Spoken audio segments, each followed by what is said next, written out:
up, y'all? It's your boy Vinnie-Dangerous, and I'm back with another installment of the Dangerous Minds podcast. We are finally here, and I'm here to talk about the conversation that is being had in hip-hop since the beginning of time. Since hip-hop became a mainstay in the entertainment world, and hip-hop fans have always debated about this. Can a rapper have a ghostwriter and be considered the greatest of all time? I'm not here to talk about whether hip-hop should allow a rapper to have a ghostwriter, because whether you like it or not, it's been a part of hip-hop since the beginning of time, and it will be a part of hip-hop from this point on.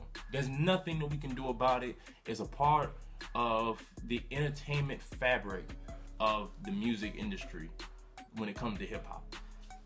But what I'm here to talk about is whether you can have a ghostwriter and be considered the greatest of all time.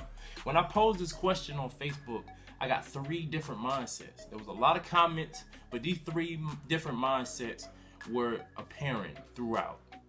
And these are the 3 different opinions that were the most prominent. And one was that hip-hop should not allow the ghostwriter, period. You should be able to write your rhymes, record them, and perform them. You have to be the total package. End of story. Unacceptable. Second mindset was, yeah, you can have a ghostwriter, if you're in the entertainment part of it, but you can't be considered one of the greatest. And then there was a third mindset of people that didn't care. They were just like, hey, it's part of the game. It's been like that since forever. We might as well just go ahead and accept it. Let's just stop, talking about it. It's accepted. And I can tell you personally, I'm in mindset number 2, because I used to be like mindset number 1. I used to say that, you can't have a ghostwriter and be a rapper. It's not like singing. Like singing, you can have people write these songs for you. You could be singing their words, but it's about, your vocal performance. Can you convey this emotion, hit all the right notes, and sing this to the best of your ability? Because people are born with the ability to sing. Some people don't have that talent. But with hip hop, if somebody else is writing your stuff, anybody could just hand you a piece of paper with some rhymes and show you what to do, and all you have to do is mimic it. Kind of like an actor, but with acting, you have to be able to convey that emotion and stuff like that. With rapping, I just feel like anybody can do it if you do it like that. But then I started realizing some of my favorite hip hop songs, like from Dre and Jermaine Dupri and even Kanye West, people were writing for them. And I still love these songs. Like even when Meek Mill tried to come at Drake a couple years ago about him not writing rhymes, and Meek was mad because Drake didn't write the verse that is on his album, when he did that feature for him. Like people were, like my first response was, oh man, it's the end of Drake. It's done. He's done. But then people responded and they were just like, I don't really care. And then I started really looking at it like it's different between when Drake got called out for having a writer versus when those allegations were coming to Nas not too long after. With Nas, it's like, well, he's known for being one of the top lyricists. You can't really be a lyricist. You can't be putting these metaphors and these stories together and be respected if somebody else is writing your stuff. But with Drake, it's all about the entertainment factor. He's an actor. And he can get up there and act like this is who he is. And he can act like he's the one that wrote these songs, and these songs are about his personal life. There were some people that were hurt because they thought that they could relate to Drake. They thought that these songs and these stories was like, hey, I would go through this. I've been through this. And to find out that you're not really getting to know him as a person through these songs kind of piss off people. But a lot of people are just there for the hits. They're there for the entertainment factor of it. So they don't really care. Like, that's why the difference is, that's why when, a purist hip-hop fan tried to argue about why Lil Yachty and Lil Uzi Vert are not real hip-hop to fans of those guys, they don't care, because you're listening to it for the lyrics and they're listening to it just for the entertainment factor. So you're not getting anything from these guys because their lyrics are, cookie cutter, carbon copies. Like they rap about stuff that anybody could have did. Anybody could have been up on that stage and doing what Lil Uzi Vert was doing, or Lil Yachty, or whoever you want to throw under the bus, because it's, kind of generalization. You're going in trying to get these rappers' personal stories, and the people that actually listen to them don't really care. It's just like, hey, this is entertainment to me.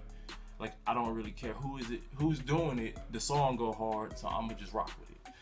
And that's just kind of it, kind of what it is. But they're not considering these guys the greatest of all time, or some of the delusional guys are, but I'm not even gonna go into that. It's all about the entertainment factor with them. So I think that's the big difference. It's kind of like, let's say when I use my singer example, if a singer, going back to the ghostwriting thing, if a singer is basically doing a Milli Vanilli, like somebody else is singing these songs and they're the ones that are like the face to everything you're singing, you think it's them, but and all the while somebody else is in the studio singing these songs and it's their voice. It's them conveying the emotion. They're the one hitting the right notes, and you're the one that's pretending you're the one doing these vocals and everything like that. I feel like that's what ghostwriting is to a lot of people. But we all know that there are some people that lip sync. We all know that sometimes it's not even about them not being able to sing, but what if they're sick that day and they're not able to perform at the best of their ability, but they still have to go out there and put on a show. So they might, play a track in the background with all their vocals and stuff, and they just have to act like they're the ones doing it. Unfortunately, some people don't like it, but it happens. Just like with ghostwriting. I feel like the problem is, if you have a ghostwriter, you are the Milli Vanilli. You are the one that, instead of being the talent, you're just the face. You're just a product. You're just a commercial for a product. Because it's all about the entertainment factor. You're selling an image, and you're selling the idea of what you are as a character. That's why I said acting is just somebody selling a character versus a rapper who says this is who they are, this is what they do. And then you find out that you're not the one putting these stories together, these lyrics together. You're just the one that is acting the part. You're playing the role of the rapper that you claim to be.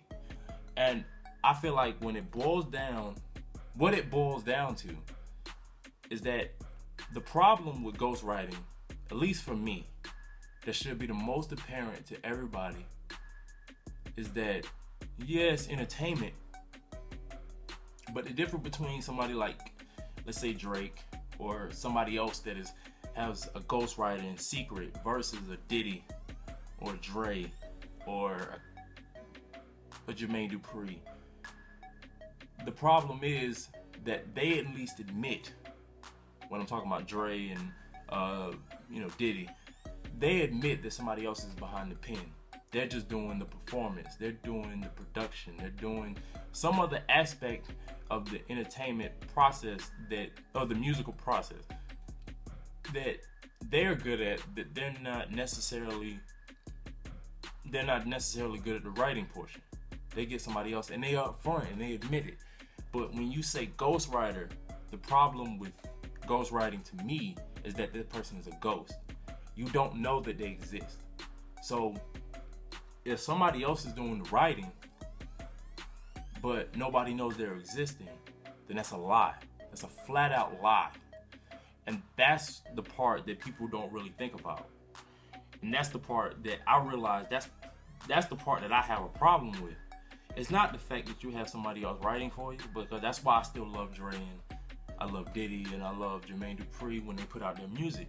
And I have the utmost respect for them. But my problem is with somebody like a Drake or somebody else, whoever, that has these writers, but they're passing it off to their own. That's like somebody else writing your book report and you put your name at the top.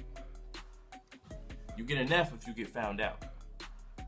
And I feel like when these rappers get found out, when these people get found out, we should hold them accountable and we should put an F on it.